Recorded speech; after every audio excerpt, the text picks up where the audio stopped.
Thank you, Trent.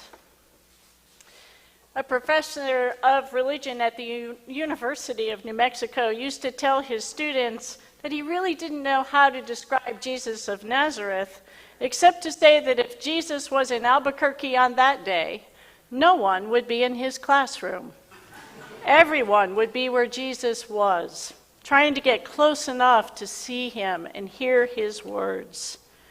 And that, I think, was Luke's vision for the Sermon on the Plain. Jesus stood among, quote, a great crowd of disciples and a great multitude of people from all over Judea, Jerusalem, Tyre, and Sidon. The word had spread about Jesus far and wide, and people came from far and wide to hear him, to see him.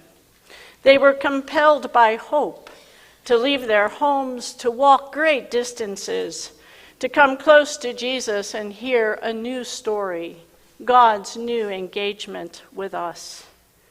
But before Jesus even began to teach, the people pressed in on him. They were trying to touch him because they knew power was coming forth from him. They couldn't see it, feel it, or hear it, but they knew there was power. And Luke said, all of them, all of these great crowd of disciples were healed.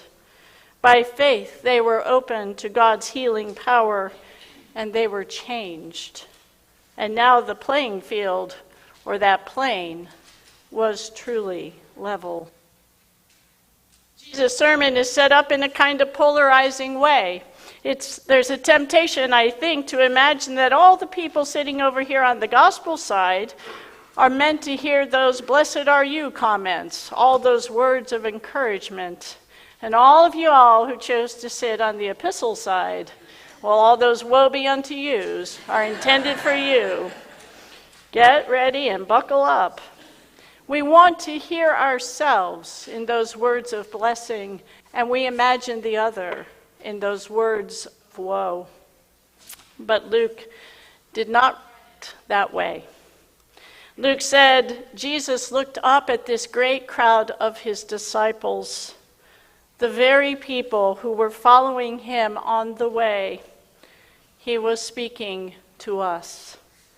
Both the words of the encouragement and the warnings are meant for all of us who have followed Jesus on the way across all time. None of us is perfectly rich or perfectly poor. None of us weeps or laughs exclusively.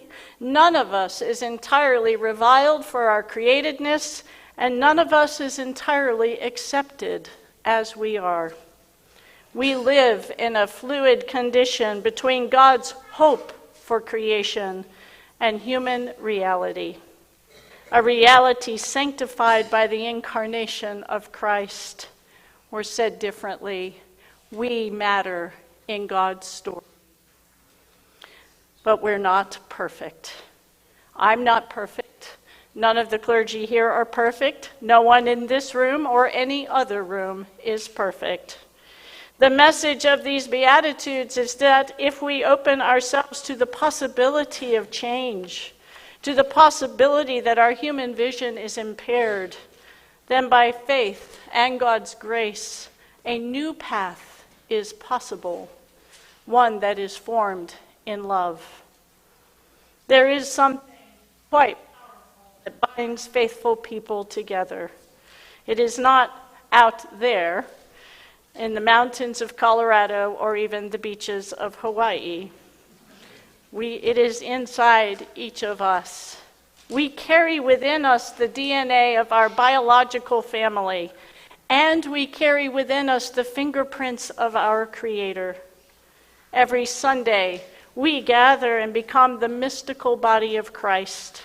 We worship God, we receive God's forgiveness and blessing, and we receive God's nourishment for the journey we walk in this world. But that is just the beginning of our walk with Christ. God has planted incredible gifts in every one of us, but they are not gifts for us to keep. They are gifts for us to cultivate in community through our discipleship and to carry into the world. The hope God planted in each of us is like a virus. When we live out our hopefulness in the world, people notice it. They know there is something different about a person whose life is rooted in hope. And we need that hope now. One of the greatest poverties of our time is the poverty of relationship. All around us, relationships are strained and even sometimes broken. The human need to be right on every conceivable topic, it seems, is slowly pushing away anyone who does not share our opinions, even people we love. I don't know the perfect beatitude or woe be unto you for that condition, but I am compelled by hope to believe that each time we begin conversations with the words, I love you,